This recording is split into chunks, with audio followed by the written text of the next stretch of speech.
Learn Tajweed with Sara Khan. Like, subscribe and share it for Sadqa Jariyah. Assalamu alaikum wa rahmatullahi wa barakatuhu. أعوذ بالله من الشيطان الرجيم بسم الله الرحمن الرحيم رب اشرح لي صدري ويسر لي أمري واحلل عقدة من لساني يفقه قولي ربنا زدنا علما اللهم فقهنا في الدين. آج ہم اپنے لیسن میں سورہ البقرہ کی آیات نمبر 3 سے 5 تک ان کی انشاءاللہ ٹرانسلیشن اور ساتھ ساتھ ایکسپلینیشن دیکھیں گے. جیسا کہ ہم نے اپنے پچھلے لیسن میں سورہ البقرہ کی فضیلت، اس کا شان نزول اور آیت نمبر 1 کی ٹرانسلیشن اور ایکسپلینیشن کی تھی. تو سورہ البقرہ کی آیت نمبر 3 میں یہاں سے ان لوگوں کی صفات یعنی جو متقین ہیں، جس کو ہم نے آیت نمبر 2 میں پڑھا کہ ذالک الکتاب لا ریب فیہ ھدی للمتقین، یعنی یہ کتاب، یہ القرآن جس میں کوئی شک نہیں ہے، اس میں ہدایت ہے متقین کے لیے. اب آگے آیت نمبر 3 میں ان متقین کی، ان پرہیزگار لوگوں کے گروہ کی صفات، ان کی کوالٹیز بیان ہو رہی ہیں.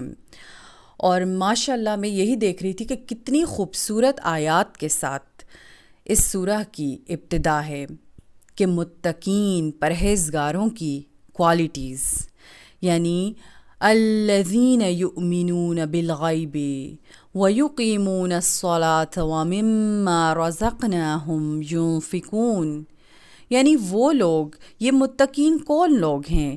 یہ متقین وہ لوگ ہیں جو ایمان لاتے ہیں بالغیب، غیب پر، ویقیمون الصلاۃ، اور وہ قائم کرتے ہیں نماز کو، وَمِمَّا رَزَقْنَاهُمْ يُنْفِقُونَ، اور اس مال میں سے خرچ کرتے ہیں جو اللہ سبحانہ و تعالیٰ نے انہیں دیا ہوتا ہے. آیت نمبر 3 میں جب ہم دیکھتے ہیں کہ متقین کی ان صفات میں ان کا سب سے پہلے جو ان کی صفت بیان ہو رہی ہے وہ غیب پر ایمان ہے. یعنی ایمان لانے کے بعد جو سب سے پہلا اور اہم تقاضا ہے وہ غیب پر ایمان رکھنا، جو کہ ایسی، دیکھیں غیب، جو امور غیبیہ ہیں وہ ایسی چیزیں ہیں جو کہ عقل سے ماورا ہوتی ہیں، عقل و حواس ان کو تسلیم نہیں کرتی، لیکن ہم نے ماننا ہے، ہم نے اس پہ ایمان رکھنا ہے. جیسے ذات باری تعالیٰ، اللہ تعالیٰ کو کسی نے دیکھا تو نہیں ہے لیکن ہمارا ایمان ہے کہ ہمارا رب ہے. اسی طرح وحی الہی، جنت و دوزخ، ملائکہ، عذاب قبر اور حشر یعنی روز حشر، دوبارہ زندہ ہونا، اللہ کے حضور پیش ہونا، یہ امور غیبیہ ہیں. اور متقین لوگوں کی یہ پہلی صفت ہے کہ وہ امور غیبیہ پر ایمان رکھتے ہیں. اور ایمان رکھنے کے بعد جو ان کی سب سے جو پہلی شرط ہے وہ کیا ہے؟ ایمان لانے کے بعد وہ کیا کرتے ہیں؟ وَيُقِيمُونَ الصَّلَاةَ، وہ نماز کو قائم کرتے ہیں. نماز کیا ہے؟ جنت کی کنجی ہے. وہ اس کو قائم کرتے ہیں. اور قائم کرنے سے کیا مراد ہے؟ یعنی وہ نماز کو صرف پڑھتے نہیں ہیں، صرف اگر ہم دیکھیں تو اس کو صرف وہ ادا نہیں کرتے، بلکہ نماز کو اس کی تمام شرائط کے ساتھ وہ ادا کرتے ہیں. اور نماز کی شرائط کون سی ہیں؟ یعنی طہارت کا خیال رکھتے ہیں، اوقات کی پابندی کرتے ہیں، رکوع و سجود کرتے ہیں اور ان کو پراپرلی ادا کرتے ہیں. آپ دیکھتے ہیں کہ کچھ لوگ، آپ نے ایکسپیرینس بھی کیا ہوگا کہ جب آپ کسی گیدرنگ میں ہوتے ہیں تو کچھ لوگ ان میں ایسے ہوتے ہیں کہ جب وہ اس گیدرنگ، چاہے وہ کتنی ہی لگژریس اور کتنی ہی جو ہے پرمسرت گیدرنگ نہ ہو دنیاوی لحاظ سے، لیکن جب وہ وہاں پہ جاتے ہیں تو ان کی یہ عادت ہوتی ہے کہ گھر سے نکلتے وقت وہ باوضو ہو کے جاتے. ان کے ذہن میں ہوتا ہے کہ بے شک ہم اس گیدرنگ میں ہوں گے، لیکن وہاں پہ اس ٹائم جو ہے وہ نماز کا ٹائم ہوگا، تو ہم کیا کریں گے وہاں پہ؟ ہم سب کچھ چھوڑ کے ہم نماز کی ادائیگی کریں گے، اس کو قائم کریں گے رکوع و سجود کے ساتھ. تو یہ شرط ہے ایمان لانے کے بعد، سب سے پہلی شرط متقین کی کہ وہ نماز کو قائم کرتے ہیں. اس کے بعد وہ کیا کرتے ہیں؟ وَمِمَّا رَزَقْنَاهُمْ يُنْفِقُونَ، اور جو رزق اللہ سبحانہ و تعالیٰ نے اپنے فضل سے انہیں دیا ہوتا ہے وہ اس میں سے خرچ کرتے ہیں. رزق خرچ کرنا اب کیا ہے؟ اب یہ نہیں کہ آپ کے پاس دولت ہے آپ صرف، اب رزق کو اصل میں ہمارے ہاں جو کنسیپٹ ہے نا، وہ رزق کو یہی مال اور روپیہ پیسہ جو ہماری جو خوراک ہوتی ہے اس کو رزق سمجھتے ہیں. نہیں، رزق سے مراد انسان کا ہر جو اس کے پاس کریٹو کوئی اسکل ہے، ہر چیز وہ آ جاتی ہے. چاہے وہ کسی کو اچھا مشورہ دینا ہو تو وہ بھی ایک اچھا رزق ہے، یعنی آپ کسی کو اچھی طرف گائیڈ لائن دے دیتے ہیں تو وہ اچھا مشورہ بھی دیتے ہیں. ان کو اگر کوئی اسکل آتی ہے تو وہ ان کو سکھاتے ہیں، وہ اس میں بخل نہیں کرتے.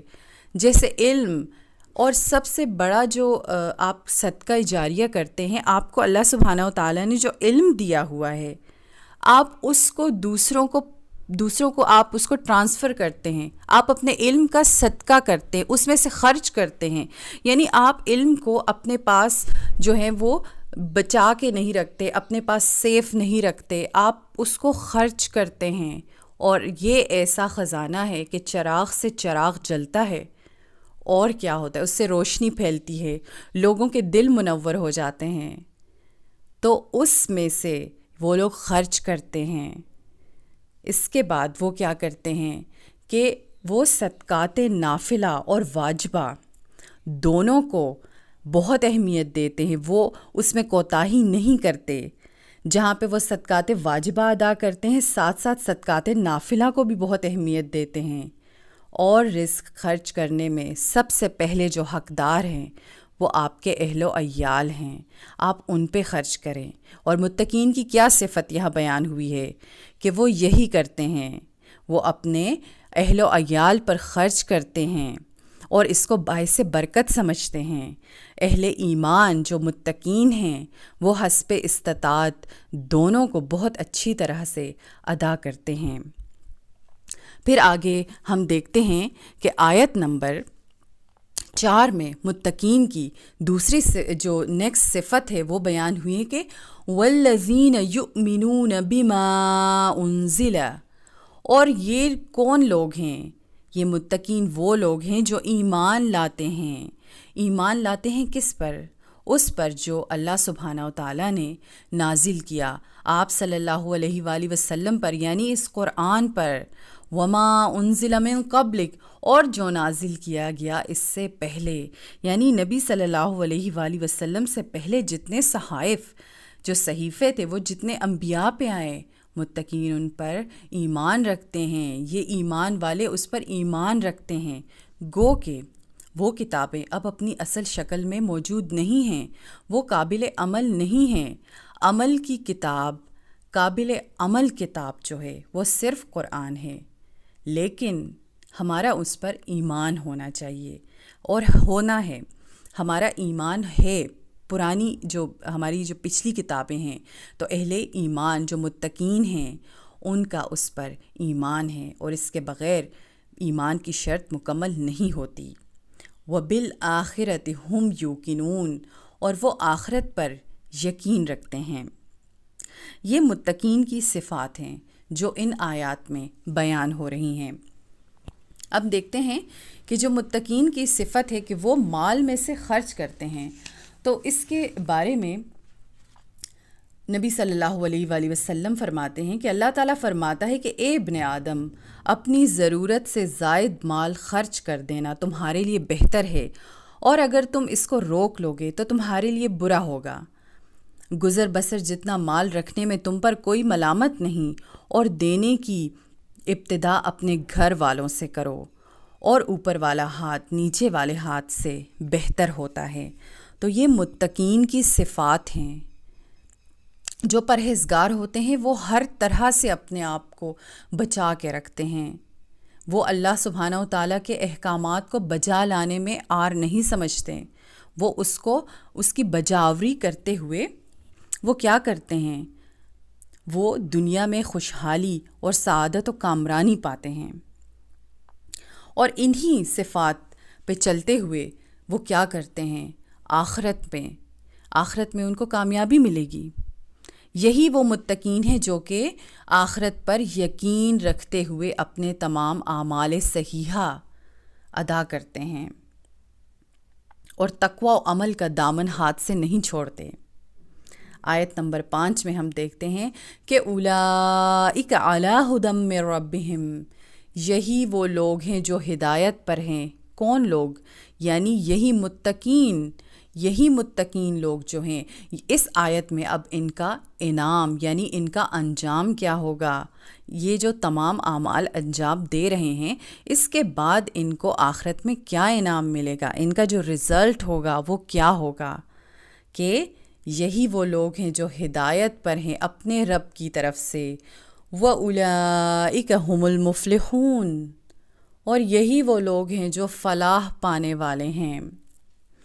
ہم دیکھتے ہیں کہ ہماری جو زندگی ہے، فلاح اور کامیابی، اصل میں یہاں پر یہ پوائنٹ بہت زیادہ اس پہ ایمفیسائز کروں گی، اور میں اس کو بہت زیادہ اس پہ فوکس کر کے بات کرنا چاہتی ہوں کہ دنیا میں جب ہم دیکھتے ہیں تو فلاح اور کامیابی ہمارے انسانوں کی نظر میں کیا ہوتی ہیں۔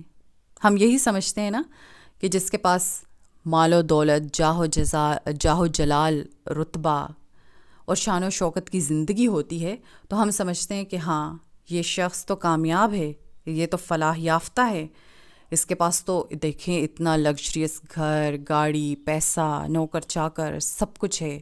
اور سیکنڈ تھنگ جو ہوتی ہے وہ کیا ہوتی ہے، اس کے پاس اگر نمبر آف کڈز زیادہ ہوں گے یعنی اولاد زیادہ ہوگی تو لوگ سمجھتے ہیں ہاں یہ تو اللہ کا اس پہ بڑا کرم ہے، بہت کرم ہے، یہ فلاح یافتہ ہے۔ نہیں، اصل فلاح، اصل کامیابی کیا ہے، اس کی طرف غور کرنا چاہیے۔ یہ بہت قابل غور پوائنٹ ہے کہ اصل فلاح اور اصل کامیابی جو ہے وہ آخرت میں رضائے الہی اور اللہ کی رحمت و مغفرت کا حصول ہے، وہ انسان کامیاب ہے۔ دنیاوی جاہ و جلال، شان و شوکت، مرتبہ، یہ تو سب آنی جانی چیزیں ہیں، اس میں تو بہت بڑی آزمائش ہے۔ اللہ سبحانہ و تعالیٰ کی رضا اور رحمت و مغفرت، یہ حصول، اس کا حصول آخرت کی کامیابی ہے۔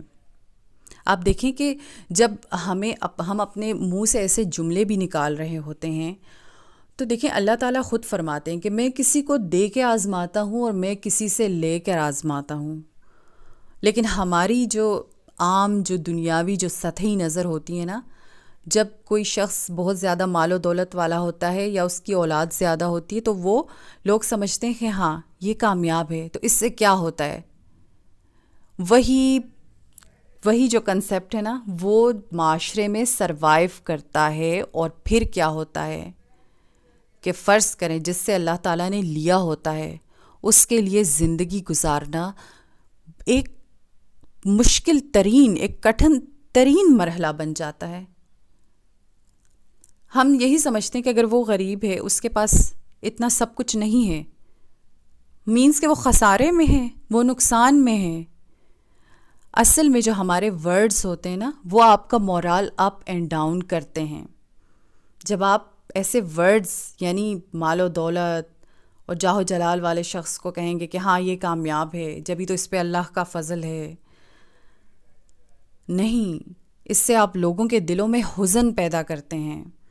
اور ہماری اصل میں سوسائٹی میں ازل سے یہی قانون ہے کہ لوگ یہی سمجھتے ہیں، لیکن اس آیت میں یہ بتا دیا گیا ہے کہ اصل جو فلاح ہے، اصل جو کامیابی ہے وہ کیا ہے، وہ رضائے الہی اور اللہ کی رحمت و مغفرت کا حصول ہے۔ اولئک علی ھدی من ربہم واولئک ھم المفلحون۔ جب تک ہم متقین کی صفات کو اپنے اندر نہیں لائیں گے تو آخرت میں کیا فلاح و کامیابی اور نجات مل سکتی ہے؟ نہیں۔ اللہ سبحانہ و تعالیٰ سے یہی دعا ہے کہ اللہ تعالیٰ ہمیں ہدایت یافتہ لوگوں میں شامل کریں تاکہ ہم فلاح یافتہ ہوں۔ جب ہم اپنے رب سے ملاقات کریں تو ہم رب کی رحمت اور مغفرت کے حقدار ہوں۔ اللہ سبحانہ و تعالیٰ ہمیں ایسی کامیابی سے ہمکنار کرے اور ہماری اولادوں کو، ہم سب کو، ہماری آنے والی نسلوں کو نماز قائم کرنے والا بنائے، کیونکہ نماز ہی اصل کامیابی ہے، نماز ہی اصل کامیابی اور فلاح و نجات کا ذریعہ ہے۔ آمین ثم آمین۔